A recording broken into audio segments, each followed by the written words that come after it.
Assalamualaikum warahmatullahi wabarakatuh. Nama saya Muhammad Ryan Putra.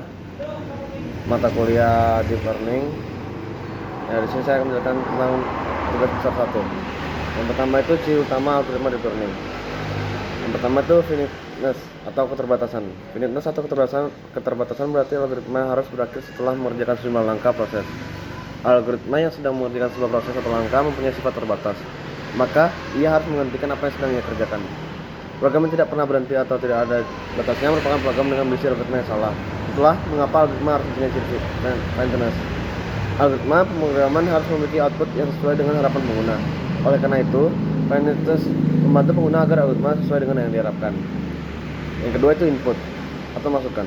Algoritma dapat memiliki 0 atau lebih masukan. Masukan adalah berdasarkan nilai yang diberikan kepada algoritma sebelum ia mulai bekerja. Misal, algoritma Z mempunyai 2 buah masukan A dan B. Algoritma Y memiliki masukan dari algoritma C, atau algoritma X yang tidak memiliki input sama sekali. Yang ketiga itu output atau keluaran. Perlu kamu ketahui juga bahwa algoritma juga dapat mempunyai 0 atau lebih keluaran atau output. Keluaran adalah besaran nilai yang memiliki hubungan dengan masukan. Keluaran tersebut umumnya harus berupa solusi atau penyelesaian dari suatu masalah. Contohnya, sebuah algoritma berfungsi untuk menghitung sebuah lulus bersegi. Saat ia diberi input 4, maka harusnya outputnya adalah 16. Yang keempat itu defineness atau kepastian adalah urutan langkah yang harus sesuai dengan tujuan. Setiap urutan harus didefinisikan secara tepat dan tidak berarti ganda. Dengan kata lain, pembaca harus mengerti apa tujuan yang dimaksud. Contohnya, ketika kamu membuat algoritma penghitung segitiga, pembaca harus tahu kalau yang diinput adalah angka bukan teks.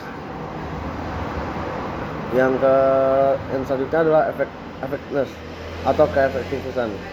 Algoritma tentu harus sangkil atau efektif. Jadi urutan algoritma dikerjakan dalam waktu yang wajar. Dalam kata lain, algoritma efektif dan efisien. Setiap urutan atau langkah harus sesederhana mungkin sehingga dapat dikerjakan dalam sejumlah waktu yang relatif efisien dan masuk akal. Suatu algoritma dapat dikatakan efisien jika waktu proses dari algoritma relatif lebih singkat dan penggunaan memorinya lebih sedikit. Algoritma juga harus tepat.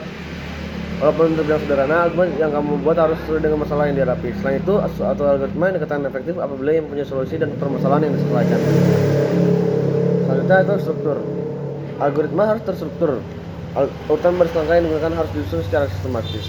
Disusun sedemikian rupa agar proses penyelesaian tidak kemana-mana atau berbalik, sehingga memungkinkan prosesnya jadi relatif lebih singkat. Hal ini memperlihatkan bahwa bagian dari proses tersebut dapat dibedakan dengan jelas, seperti input, proses, dan output. Dengan demikian, memudahkan kita dalam melakukan pemeriksaan ulang.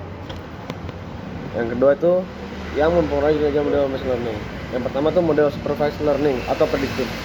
Model ini digunakan untuk memprediksi hasil masa depan berdasarkan data historis. Model prediktif biasanya diberi instruksi yang jelas sejak awal seperti apa yang perlu dipelajari dan bagaimana itu perlu dipelajari. Algoritma pembelajaran ini disebut supervised learning. Contoh, supervised learning digunakan saat perusahaan pemasaran mencoba untuk mengetahui pelanggan mana yang cenderung berpindah atau mencari supplier lain. Algoritma ini juga bisa digunakan untuk memprediksi kemungkinan terjadi bahaya seperti gempa bumi, tornado, dan lain-lain. Dan tujuan untuk mengetahui total nilai asuransi. Beberapa contoh di algoritma yang digunakan adalah nearest neighbor, naive Bayes, decision tree, regression, dan lain-lain. Yang kedua itu mobile unsupervised learning atau descriptive. Model ini digunakan untuk melatih di mana tidak ada target yang ditetapkan dan tidak ada faktor yang penting dari yang lainnya. Contoh penggunaan model unsupervised learning ini bila seorang penjual pengecer ingin mengetahui kombinasi produk apa yang cenderung lebih sering dibeli konsumen. Di industri farmasi digunakan untuk memprediksi penyakit mana yang mungkin terjadi bersamaan dengan diabetes. Contoh algoritma yang digunakan di model ini, K-means clustering algoritma.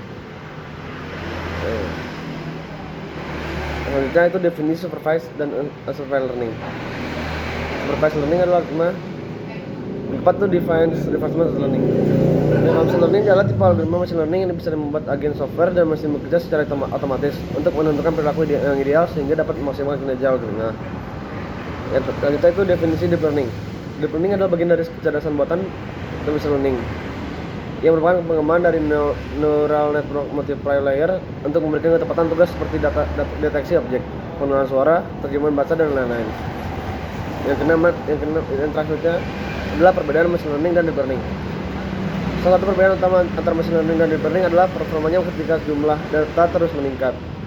Hal ini karena algoritma deep learning membutuhkan data dalam jumlah banyak, sementara algoritma machine learning mampu mengolah data dalam jumlah yang lebih kecil. Selanjutnya penjelasan tentang konsep single perception. Singular perception bisa dibilang merupakan salah satu teknik jaringan saraf tiruan yang paling sederhana. Jaringan ini hanya memiliki lapisan input dan lapisan output. Jaringan ini termasuk supervised learning. Artinya pembelajaran dilakukan melalui contoh-contoh. Jaringan yang akan training dengan mengambil contoh yang diketahui input dan outputnya. Selama proses belajar tersebut, jaringan akan menyesuaikan nilai bobotnya agar menghasilkan output yang diinginkan. Langsung saja tahapan perception training bro. Yang pertama itu SI sama dengan input ke I, B sama dengan bias. Angka menjalan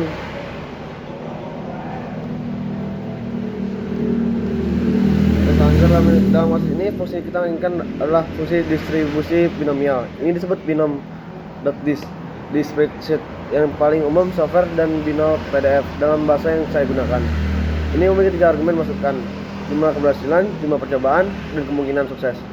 Ketika seorang menggunakan untuk menghitung probabilitas, seorang mengasumsikan bahwa 2 argumen terakhir.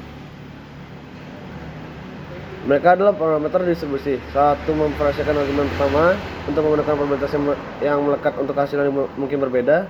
Terlepas dari nilai parameter yang diberikan, probabilitas selalu berjumlah 1.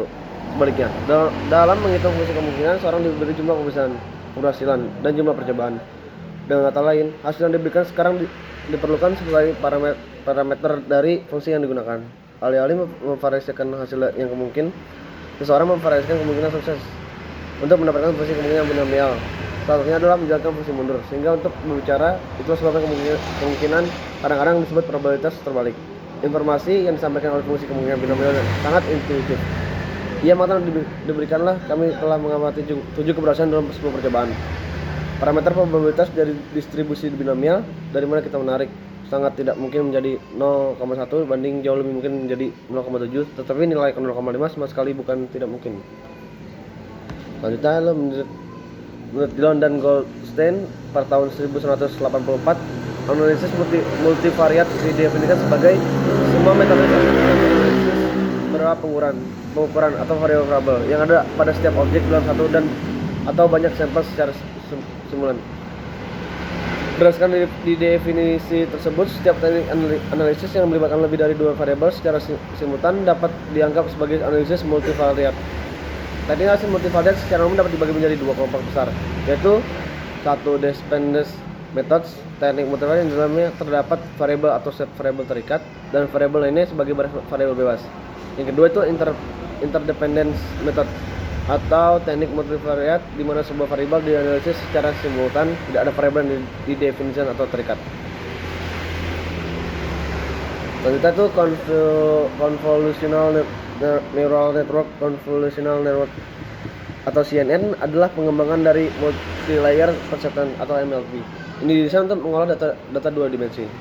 CNN termasuk dalam jenis deep neural network karena di dalam jaringan yang tinggi dan banyak diaplikasikan pada data citra. Pada kasus klasifikasi citra, MLP kurang sesuai untuk digunakan karena tidak menyimpan informasi spasial dari data citra dan menganggap setiap pixel adalah fitur yang independen sehingga menghasilkan hasil yang kurang baik. CNN pertama kali dikembangkan dengan nama Neo-Conitron atau Kunihiko Fukushima, seorang peneliti dari NHK Broadcasting Science Research Laboratories, Universitas Taegaya, Tokyo, Jepang. Hasil tersebut kemudian dimatangkan oleh Ian Lejeune, seorang peneliti dari AT&T Bell Laboratories di Holmdel, New Jersey, USA. Model CNN dengan nama Linet berhasil diterapkan oleh Lejeune pada penelitiannya mengenai pengenalan angka dan tulisan tangan. Selanjutnya itu MATLAB. MATLAB adalah multi-paradigm numerical computing environment untuk memproses informasi matematika. Ini adalah closed source application yang memfasilitasi fungsi matriks, pelaksanaan algoritmik dan statistik pemodelan data. MATLAB paling banyak digunakan dalam beberapa disiplin ilmu. Dalam ilmu data, MATLAB digunakan untuk mensimulasikan jaringan saraf dan logika fuzzy menggunakan library MATLAB grafis. Karena dapat membuat visualisasi yang kuat, MATLAB yang dapat juga digunakan dalam gambar dan pemrosesan sinyal. Hal ini membuatnya sangat berguna bagi para data scientist karena mereka dapat menyelesaikan semua masalah, mulai dari data training dan analisis untuk algoritma deep learning yang lebih advance. Selanjutnya, integritas MATLAB mudah untuk aplikasikan ke dalam enterprise dan embedded system, membuat MATLAB menjadi alat yang ideal untuk data science. Secara activation function. Activation function berfungsi untuk menentukan apakah neuron tersebut harus aktif atau tidak berdasarkan dari wake sum dari input. Selanjutnya adalah fungsi objektif. Fungsi objektif merupakan fungsi linear dan berdasarkan persamaan linear yang memiliki himpunan penyelesaian. Yang selanjutnya kompleksan model. Pengujian data dan membuktikan kebenaran, konsep validasi model. Setiap ada pemrosesan data. Pemrosesan data adalah jenis pemrosesan yang dapat menggunakan data menjadi informasi atau pengetahuan. Tujuan pembelajaran adalah agar tahu informasi dan atau pengetahuan apa yang ingin diubah dari sebuah data. Selanjutnya adalah penjelasan tentang Stepe's descent. Stepe's descent adalah metode gradient sederhana untuk pengoptimuman. Metode ini menggunakan kekonvergenan yang lambat dalam menuju ke solusi optimum. Hal ini terjadi karena langkahnya yang berbentuk zigzag. Salah satu operator dalam kalkulus vektor yang berguna untuk mencari perubahan arah dengan kecepatan dalam bidang skalar. Yang terakhir adalah gradien atau kemiringan suatu garis. Gradien atau kemiringan suatu garis adalah besarnya sudut yang dibentuk oleh garis tersebut terhadap garis horizontal. Besarnya kemiringan dimulai dari negatif tak hingga dan sampai menuju tak terhingga. Setiap garis lurus pasti mempunyai kemiringan. Hubungan kemiringan garis dari negatif tak hingga sampai tak hingga ini dengan besarnya sudut dari 0 derajat sampai 1 derajat adalah dihubungkan oleh salah satu fungsi trigonometri yaitu tangen. Tangen adalah fungsi trigonometri yang daerah hasilnya adalah seluruh bilangan real. Berbeda dengan sinus atau cosinus yang daerah hasilnya hanya di 1 sampai min 1. Dengan menggunakan tangen, kita bisa mencari kemiringan satu garis dengan cara mengukur besar sudut terhadap garis horizontal dan mencari nilai targetnya, tangennya. Cukup sekian. Wassalamualaikum warahmatullahi wabarakatuh.